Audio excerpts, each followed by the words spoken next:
Baik, bismillahirrahmanirrahim. Assalamualaikum warahmatullahi wabarakatuh.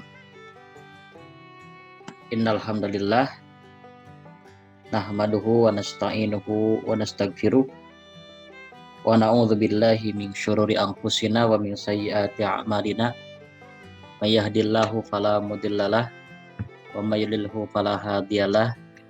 Asyhadu an la ilaha illallah wahdahu la syarikalah wa asyhadu anna Muhammadan abduhu wa rasuluhu alladzi la nabiyya ba'da amma ba'd. Teman-teman sekalian, alhamdulillah, puji syukur kita panjatkan kehadirat Allah Subhanahu wa taala atas kudroh dan irodahnya kita pada kesempatan kali ini bisa kembali bersua bertatap maya untuk sama-sama mengikuti perkuliahan online mata kuliah Filsafat Manajemen Pendidikan. Kali ini kita sudah menginjak di pertemuan ke-11 untuk bahasan kaitan dengan hubungan manajemen dan kurikulum.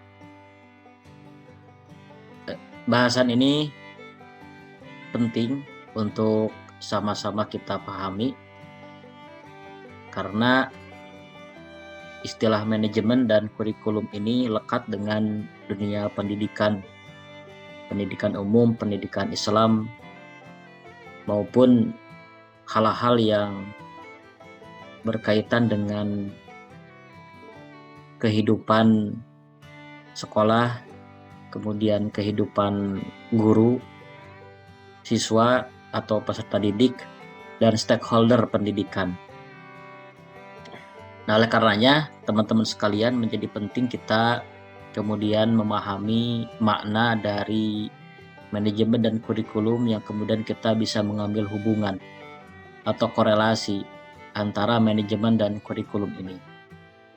Nah, kalau kita ingin tahu kaitan dengan hubungan ini, maka kita mesti paham dulu manajemen dan kurikulum.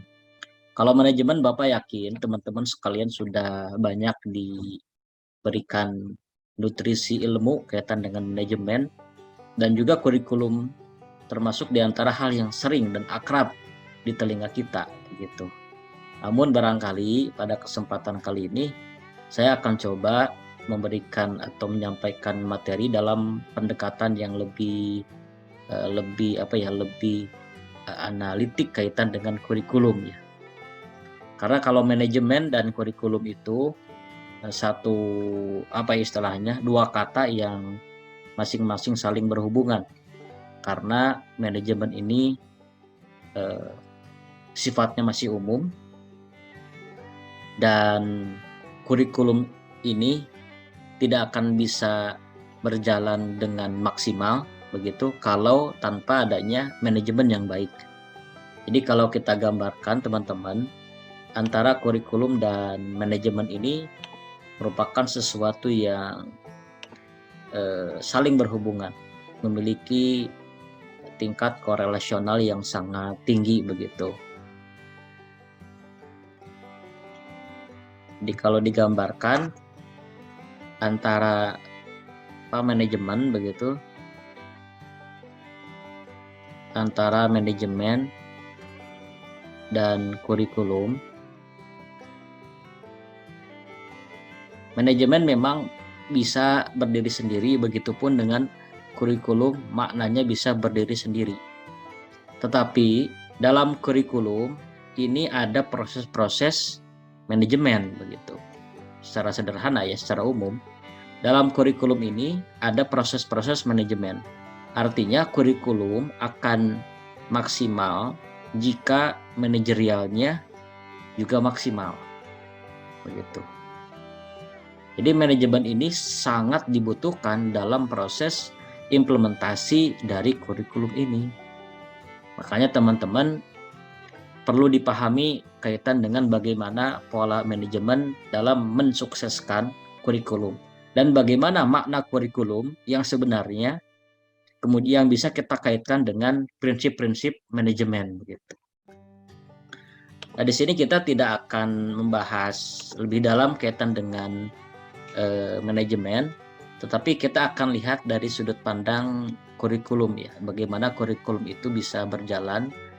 Karena kalau manajemen ini pertemuan-pertemuan lalu kita sudah fokus pada manajemen kaitan dengan prinsip dan seterusnya. Kita akan coba menggarisbawahi kurikulum dan apa istilahnya, konten-konten yang berkaitan dengan kurikulum ini. Baik teman-teman, secara sederhana seperti yang dikatakan oleh Omar Hamalik bahwa manajemen itu adalah suatu proses sosial yang berkenaan dengan keseluruhan usaha manusia dengan bantuan manusia dan sumber-sumber lainnya, menggunakan metode yang efisien dan efektif untuk mencapai tujuan yang telah ditentukan sebelumnya. Ini salah satu pengertian dari Omar Hamalik. Jadi manajemen ini disebut sebagai proses sosial. Ya. Kenapa dikatakan sebagai proses sosial? Karena memang ya teman-teman, manajemen ini walaupun terdiri dari beberapa komponen, ya, ada komponen man, kemudian money, method, kemudian market, dan material. Ini manusia, kemudian uang, cara, pasar, dan bahan atau materi. Nah, komponen-komponen manajemen ini bergantung kepada manusia. Dan manusia ini merupakan makhluk sosial yang tidak bisa hidup sendiri. Oleh karenanya pasti dalam menjalankan proses manajerial ini dibutuhkan proses-proses sosial yang berkenaan dengan keseluruhan usaha manusia. Karena manajemen apapun itu kembali kepada manusia. Jadi bagaimana manusia ini bisa berdaya guna, berhasil guna, begitu. Makanya disebut dengan proses sosial. Dengan pendekatan metode yang efektif dan efisien. Kalau tidak efektif, tidak efisien, buat apa ada manajemen begitu? Nah, ini pengertian secara sederhana kaitan dengan manajemen. Nah, kemudian kurikulum, apa itu kurikulum? Nah, menurut Muhammad Ali Al-Khawli dikatakan bahwa kurikulum ini adalah seperangkat perencanaan dan media untuk mengantar lembaga pendidikan dalam mewujudkan tujuan pendidikan yang diinginkan.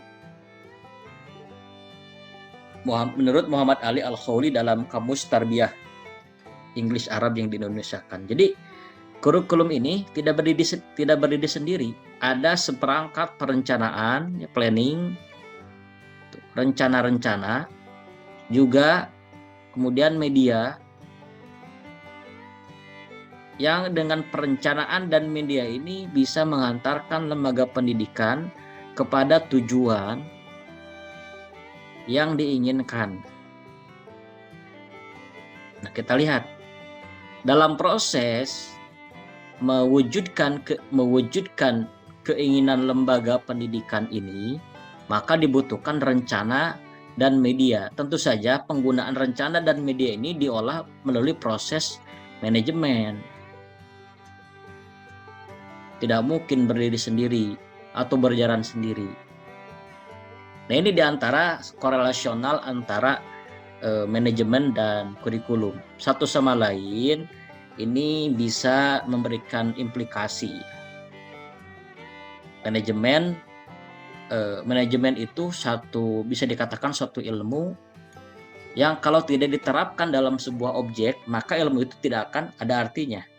Tetapi apabila manajemen ini diterapkan misalkan dalam kurikulum, maka akan berhasil guna, berdaya guna, tergantung dari sisi bagaimana dia mengelola. Gitu.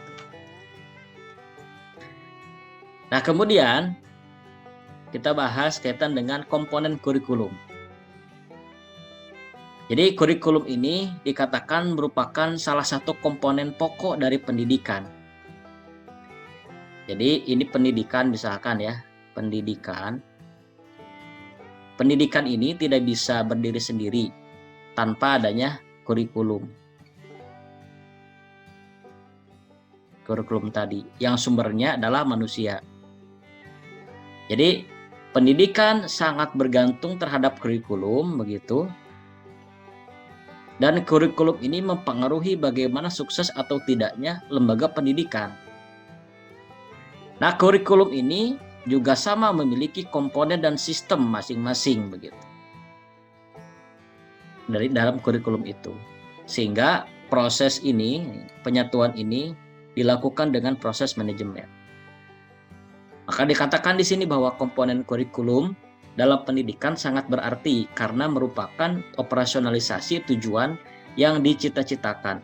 Bahkan tujuan tidak akan tercapai tanpa keterlibatan kurikulum pendidikan. Jadi dengan adanya kurikulum yang sifatnya teknis ini, maka tujuan pendidikan bisa tercapai. Dalam kurikulum itu dibahas hal-hal detail, bagaimana mengolah nilai, bagaimana mengevaluasi sebuah mata pelajaran yang dikonversi kepada nilai, dan seterusnya. Itu kan hal teknis. Nah, justru dengan hal teknis ini bisa mengantarkan lembaga pendidikan menuju sesuatu yang diinginkan. Misalkan dalam sebuah lembaga pendidikan ada yang disebut dengan profil lulusan. Profil lulusan sebuah lembaga pendidikan apa? Misalkan diantaranya adalah menjadi seorang guru yang menginspirasi, atau bukan guru ya, misalkan profil lulusannya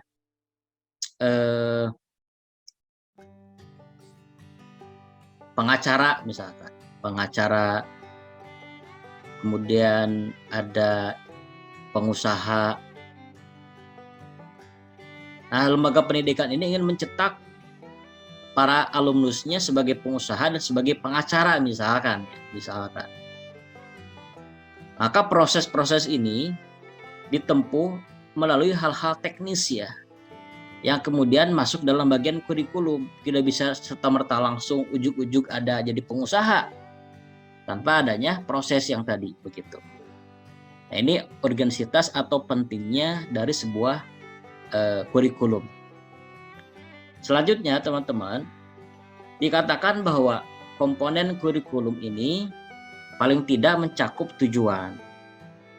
Ada tujuan, ada struktur program, ada strategi pelaksanaan yang menyangkut sistem penyajian pelajaran begitu, penilaian hasil belajar, bimbingan penyuluhan, administrasi dan supervisi pendidikan. Ini komponen minimal. Ada tujuannya? Ya jelas. Ada goals ya. Kalau tidak ada goals, tidak akan ada motivasi untuk mencapai atau untuk menghidupkan sebuah lembaga pendidikan. Harus punya tujuan. Hidup juga harus punya tujuan, apalagi lembaga institusi. Maka untuk mencapai tujuan ini mesti ada struktur program. Programnya apa saja yang dibuat begitu. Misalkan goals-nya ini ingin semua lulusan itu dapat kerja. Nah, struktur programnya bagaimana? Dibuatlah program-program pelatihan, pengembangan misalkan. Kemudian magang. Dibuat struktur programnya. Kemudian strategi pelaksanaan, penyajian pelajaran dan penilaian hasil belajar. Ini hal-hal teknis yang mesti dilakukan oleh seorang guru begitu.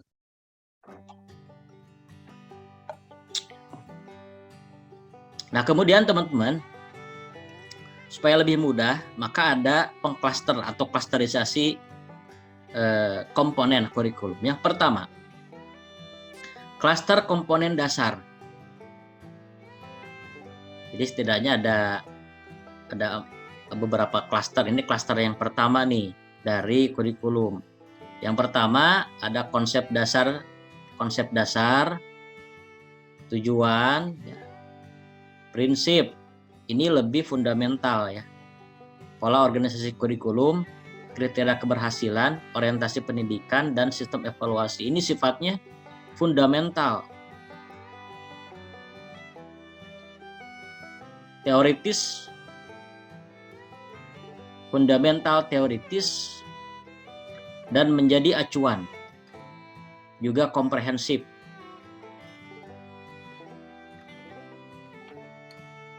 Bagaimanapun juga konsep dasar sebelum pendidikan seperti apa, kemudian tujuannya apa, prinsip kurikulum yang diadoptnya apa, organisasinya bagaimana, kriteria keberhasilannya bagaimana, dan orientasi pendidikannya digimanain begitu, dan juga sistem evaluasi yang digunakan apa. Ini menjadi penting, dan ini menjadi klaster pertama, komponen dasar. Yang namanya dasar berarti posisinya menjadi pondasi, penguat. Kalau pondasinya sudah kuat, maka bangunan di atasnya akan tertopang oleh pondasi ini. Maka bangunan di atasnya pun akan kuat. Prinsipnya dipegang, kemudian pola organisasinya kuat, pendidikannya punya orientasi, dan evaluasinya pun menggunakan sistem yang sesuai dan relevan.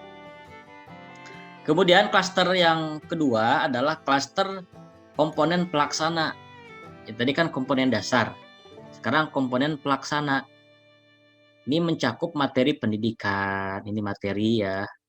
Kemudian perjenjangan SD, SMP, SMA, perguruan tinggi. Kalau di bawah Kemenag ada MI, ada MTS, ada Aliyah, ada perguruan tinggi keagamaan, PTKI, keagamaan Islam. Materinya kan, materinya kalau tadi lebih sifat fundamental, pondasi, teoritis, sekarang ini sudah mulai berbicara masalah konten, materi, dan juga lebih bersifat teknis. Begitu. Bagaimana pemanfaatan lingkungan sebagai sumber belajar. Nah, ini komponen kurikulum klaster kedua, artinya pelaksana. Dilakukan oleh guru misalkan. Materi pendidikannya apa? Kalau tadi yang pertama itu secara struktural itu biasanya ditentukan oleh yayasan atau minimal kepala sekolah. Visi misi, kemudian tujuan program, strukturnya bagaimana, itu biasanya di domain yayasan atau kepala sekolah. Kalau ini sudah masuk ke domain guru, walaupun ada perjenjangan ini di tingkat atas begitu. Sistem penyampaiannya bagaimana, proses pelaksanaannya bagaimana. Ini sudah ke tataran lebih teknis dari yang pertama. Kemudian yang ketiga adalah klaster komponen pelaksana dan pendukung kurikulum. Ini klaster komponen pelaksana dan pendukung. Di dalamnya ada pendidik, ada peserta didik, ada BK, ada administrasi pendidikan, ada sapras, ada biaya. Nah, ini lebih ke pendukung. Pelaksananya juga ada. Siapa? Guru pendidik ya. Bagaimana ada pendidik? Juga ada peserta didik. Bagaimana proses bimbingannya dalam bimbingan konseling. Bagaimana guru mengadministrasikan prosesnya ada di administrasi pendidikan. Bagaimana sarana prasarananya yang mendukung bagi tujuan pembelajaran dan biaya pendidikannya bagaimana? Ini tergantung atau masuk dalam kategori klaster komponen pelaksana, dilakukan oleh pelaksana dan juga menjadi komponen pendukung. Walaupun pendukung, kalau tidak ada komponen ini, maka tidak akan berjalan efektif proses pembelajarannya. Begitu.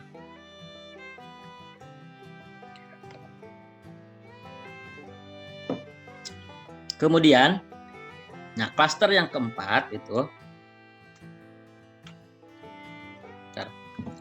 klaster yang keempat ini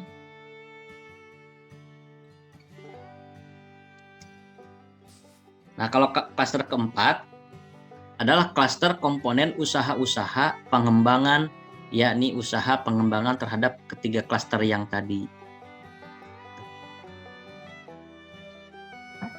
Nah, makanya mesti dipahami dulu klaster dari komponen ini. Ada yang sifatnya fondasi sebagai penguat begitu, ada yang sifatnya pelaksana, ada yang sifatnya pelaksana dan pendukung, dan komponen usaha-usaha yang terakhir ini untuk pengembangan ketiga klaster yang tadi sudah disebutkan di awal.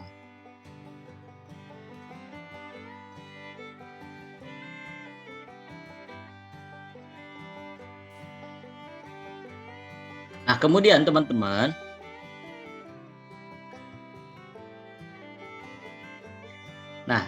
derivasi pengertian kurikulum. Yang pertama, kurikulum sebagai program studi. Nah, kalau kita biasa mengenalnya kan misalkan di FAI ada prodi manajemen pendidikan Islam, ada prodi pendidikan agama Islam, ada prodi pendidikan Islam anak usia dini, ada prodi S2 PHI. Ini yang ada di FAI. Nah, ini makna pengertian yang pertama. Jadi sifatnya lebih kepada seperangkat mata pelajaran yang mampu dipelajari oleh peserta didik di sekolah atau di institusi pendidikan. Ini disebutkan oleh Muhammad Ahsyar dalam bukunya Dasar-Dasar Pengembangan Kurikulum. Ini kan yang kita kenal bahwa program studi itu adalah misalkan NPI, PAI, PIAUD, S2 PAI, ini program studi. Tapi dalam makna kurikulum, ini disebut dengan kumpulan atau muatan-muatan atau seperangkat dari mata pelajaran. Kalau di lembaga sekolah ya, ada bahasa Indonesia, matematika, biologi, kimia, sosiologi, ekonomi, kemudian PAI, bahasa Arab, SKI, dan seterusnya. Nah, ini kurikulum dalam makna yang pertama sebagai program studi yang berisi seperangkat materi pelajaran. Maka ini disebut dengan kurikulum juga. Yang kedua, ada dalam makna kurikulum sebagai konten. Artinya apa? Pengertiannya adalah data atau informasi yang tertera dalam buku-buku kelas tanpa dilengkapi dengan data atau informasi lain yang memungkinkan timbulnya belajar. Konten ini kan kita kenal sebagai substansi atau juga materi. Nah, substansi atau materi ini biasanya tertuang dalam buku-buku kan, dalam buku-buku gitu kan. Nah, buku-buku ini memuat informasi atau data-data yang berkaitan dengan proses pembelajaran. Nah, makanya ini disebut kurikulum sebagai konten, sebagai informasi dan kumpulan data kaitan dengan proses pembelajaran yang ada. Kalau pengertian yang pertama tadi lebih kepada seperangkat materi, begitu, materi pelajaran atau mata pelajaran. Nah, kalau yang kedua, bahwa kurikulum itu dikatakan sebagai pusat informasi data, begitu, data tertulis begitu, yang tertera dalam buku-buku kelas. Nah, kemudian ada kurikulum sebagai kegiatan terencana. Maksudnya adalah kegiatan yang direncanakan tentang hal-hal yang akan diajarkan dan dengan cara bagaimana pelajaran itu dapat diajarkan dengan berhasil. Namanya juga perencanaan, planning. Planning itu kan ada yang berhasil, ada yang gagal. Ada yang gagal. Itu hal yang wajar, hal yang biasa. Makanya dengan kurikulum ini setidaknya bisa meminimalisir sesuatu yang fatal. Dengan kurikulum ini bisa meminimalisir sesuatu yang fatal. Karena di kurikulum ini direncanakan bagaimana cara ngajarnya, kegiatan apa saja yang kemudian diajarkan atau yang kemudian dilaksanakan. Dalam rangka apa? Dalam rangka menghindari kegagalan. Gitu. Hanya penting teman-teman. Kemudian yang keempat adalah kurikulum sebagai hasil belajar. Maknanya adalah seperangkat tujuan yang utuh untuk memperoleh suatu hasil tertentu tanpa menspesifikasi cara-cara yang dituju untuk memperoleh hasil itu, atau seperangkat hasil belajar yang direncanakan dan diinginkan. Jadi hasil belajar ini disebut kurikulum. Bagaimana kurikulumnya? Misalkan hasil belajar ini sebut saja misalkan si anak mendapatkan poin 85 atau si anak rajin sholat. Ini hasil belajarnya. Maka gambaran hasil belajar ini mencerminkan kurikulumnya. Kalau kurikulum ini baik, maka hasil belajarnya pun akan baik.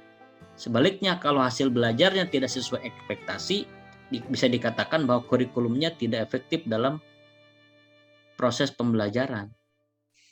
Makanya, kalau berbicara kurikulum, maka lihat hasil belajarnya. Kita ingin mengetahui bagaimana kualitas kurikulum di suatu lembaga pendidikan. Lihat saja hasil belajarnya. Lihat saja ke kantor main, bagaimana prestasinya. Apakah di kantornya berderet piala begitu atau tidak? Kalau misalkan banyak berderet piala, bisa dikatakan kurikulumnya berjalan dengan baik dan efektif. Kemudian yang kelima, kurikulum sebagai pengalaman belajar. Artinya bahwa keseluruhan pengalaman belajar yang direncanakan. Ya, namanya pengalaman itu sesuatu yang dialami. Maka sesuatu yang dialami biasanya disebut pengalaman kalau bermakna. Kalau tidak bermakna sulit disebut pengalaman atau sulit mungkin diingat, bahkan dilupakan karena tidak bermakna atau tidak memiliki implikasi terhadap kehidupan setelahnya. Oleh karenanya, supaya dapat pengalaman belajar, maka ramulah proses pembelajaran atau proses belajar mengajar dengan baik supaya memiliki kesan dan bermakna begitu. Maka pengalaman belajar di sini yang kemudian disebut dengan kurikulum. Kemudian yang keenam, kurikulum juga disebut sebagai produksi. Artinya seperangkat tugas yang harus dilakukan untuk mencapai hasil yang ditetapkan. Jadi produksi lulusan berprestasi. Ini kan sebut saja produknya. Bagaimana prosesnya disebut produksi prosesnya. Nah, proses produksi ini disebut dengan kurikulum. Begitu. Nah, itu diantara beberapa makna atau perbedaan makna dari kurikulum yang kita bisa mengambil intisari atau benang merah yang kemudian disebut dengan hakikat kurikulum. Dikatakan bahwa hakikat dari kurikulum itu adalah kegiatan yang mencakup berbagai rencana kegiatan peserta didik yang terperinci berupa bentuk-bentuk bahan pendidikan, saran-saran, strategi belajar mengajar, pengaturan-pengaturan program agar dapat diterapkan dan hal-hal yang mencakup pada kegiatan yang bertujuan mencapai tujuan yang diinginkan. Core-nya itu adalah untuk mencapai tujuan yang diinginkan. Maka diramu dalam bentuk kurikulum. Dan kurikulum ini bisa efektif dan efisien jika kemudian ditunjang oleh pola-pola manajerial yang bagus. Maka kita mesti paham apa dasar dari kurikulum ini. Nah, menurut Herman H. Horne dikatakan bahwa dasar kurikulum itu setidaknya ada 3. Pertama ada dasar psikologis, kemudian ada dasar sosiologis, dan dasar filosofis. Nah, dasar kurikulum ini disebut juga sebagai kekuatan-kekuatan utama yang mempengaruhi dan membentuk materi kurikulum. Makanya susunan atau organisasi kurikulum itu disebut sebagai sumber kurikulum. Artinya dasar ini kekuatan yang menghidupkan kurikulum. Jadi kurikulum ini bisa terwujud karena memperhatikan beberapa dasar. Yang pertama dasar psikologis. Artinya kalau dasar psikologi ini untuk mengetahui kemampuan yang diperoleh dari belajar dan kebutuhan peserta didik. The ability and needs of children. Kemampuan dan kebutuhan anak. Kira-kira anak butuh apa? Atau anak kira-kira harus mampu apa? Nah, ini berkenaan dengan dasar psikologis dari seorang peserta didik. Yang kedua ada dasar sosiologis. Nah, kalau dasar sosiologis ini untuk apa? Untuk mengetahui tuntutan dari masyarakat, the legitimate demands of society. Artinya masyarakat butuh apa, begitu. Apa yang diperlukan masyarakat? Maka dibuatlah kurikulum. Kurikulum yang bisa menjawab tantangan dan tuntutan dari masyarakat, begitu. Nah, yang ketiga ada dasar filosofis. Kalau dasar filosofis ini yang digunakan untuk mengetahui keadaan alam semesta tempat kita hidup yang berkaitan dengan alam ya, atau makhluk hidup di sekitar. Nah, ini diantara dasar-dasar kenapa kurikulum bisa terbentuk begitu. Tapi sementara menurut Al-Syaibani kurang. Harusnya juga dicantumkan dasar religi begitu. Dasar religi. Karena pada dasarnya manusia itu sebagai homo religion. Sebagai makhluk yang beragama. Manusia dalam hati kecilnya tidak bisa lepas dari pemahaman keagamaan tertentu. Dalam hatinya punya kecenderungan untuk menuhankan sesuatu. Kalau dalam Clarence Armstrong dikatakan bahwa manusia itu pada dasarnya sebagai makhluk monoteisme. Monoteisme, satu Tuhan.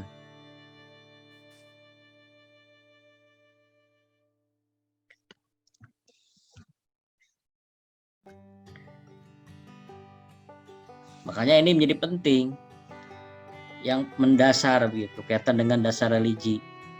Nah, kalau dasar religi ini disebut juga sebagai dasar yang bersumber dari Al-Quran dan hadis. Jadi karena sumbernya Al-Quran dan hadis, sehingga kemudian dikatakan sebagai dasar yang paling penting dalam menumbuh kembangkan atau menjadikan seseorang menjadi seseorang manusia yang kamil, yang sempurna begitu. Nah, kemudian kaitan dengan dasar falsafah ya, tambahannya bahwa dasar falsafah ini kan ada 3, ada ontologis, ada epistemologis, dan juga aksiologis. Nah, penjelasannya bisa kita lihat nih, bahwa dimensi atau dasar ontologis ini mengarahkan kurikulum agar lebih banyak memberi peserta didik untuk berhubungan langsung dengan objek-objek yang berkaitan dengan pelajaran. Ini kan apa itu? Untuk mengetahui ini, maka peserta didik mesti lihat secara langsung objeknya. Begitu. Sementara kalau jadi ini akan mendatangkan sebuah pengalaman.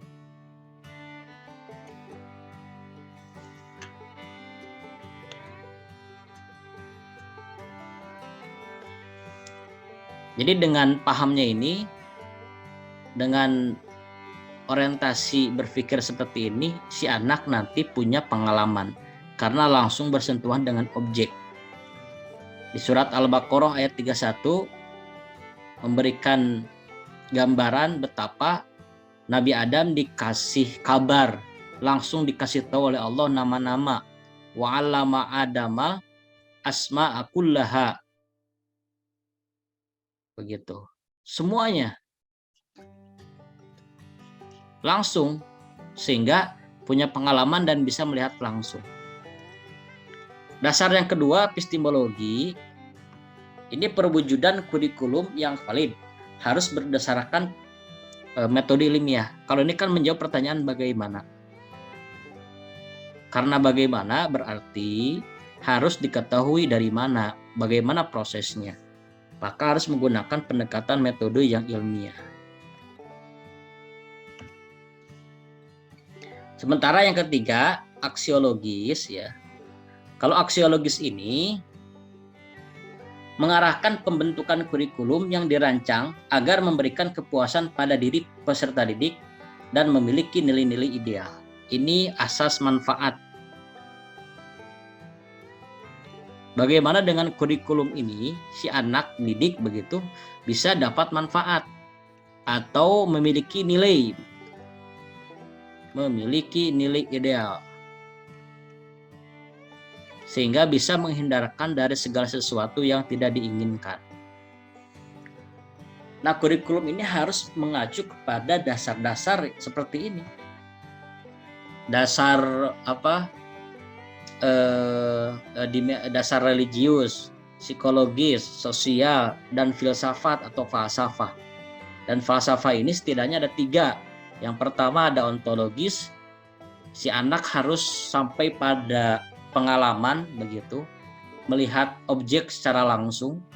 Kemudian epistemologis ini artinya harus dengan pendekatan metode ilmiah.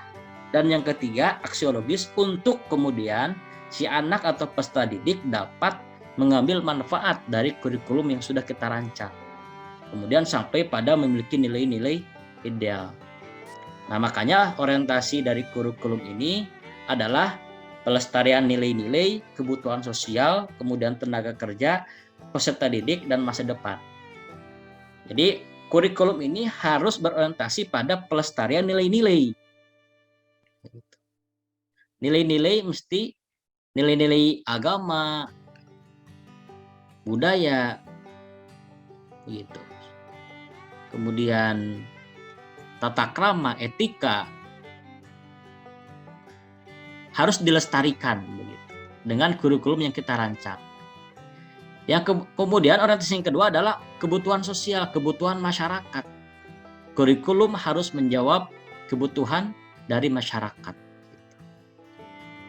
Dan yang ketiga, tenaga kerja, maksudnya kurikulum ini bisa menjawab kebutuhan dari stakeholder. Jadi lulusan itu bisa diserap ilmunya, dipekerjakan begitu.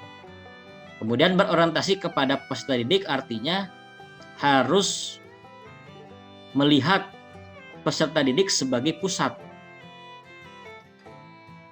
Artinya bagaimana anak didik ini bisa dikembangkan segala potensinya yang dimiliki oleh peserta didik. Karena bukan teacher center sekarang, tapi yang menjadi pusat adalah peserta didik. Bagaimana peserta didik ini bisa memiliki bisa mengembangkan potensi yang dimilikinya dengan kurikulum yang kita buat. Kemudian yang kelima adalah berorientasi kepada masa depan. Masa depan di sini tentu saja adalah akhirat, sukses dunia dan sukses akhirat begitu. Nah, ini diantara orientasi kurikulum pendidikan Islam setidaknya. Oleh karenanya, bagaimana kemudian ini bisa berjalan efektif dan efisien bila kemudian tidak ditopang dengan manajemen yang baik. Karena bagaimanapun seperti yang dikatakan di awal bahwa manajemen ini merupakan proses interaksi sosial. sekolah kita ya, kurikulum kita ini, kurikulum ya, ini biasanya ideal. Biasanya ideal. Tetapi idealisme dari kurikulum ini bisa berjalan jika kemudian atau orang ini bisa kemudian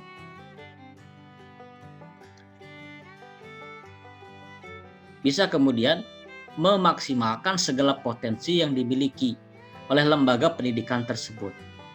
Karena yang paling berperan di sini adalah orang. Apalagi sekarang di era Society 5.0, semua berpusat pada manusia. Teknologi yang ada, produk revolusi industri 4.0 berupa big data, begitu.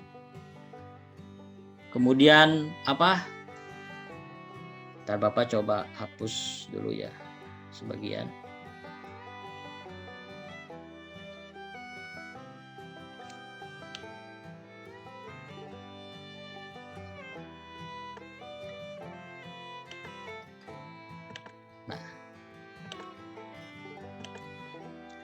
Produk revolusi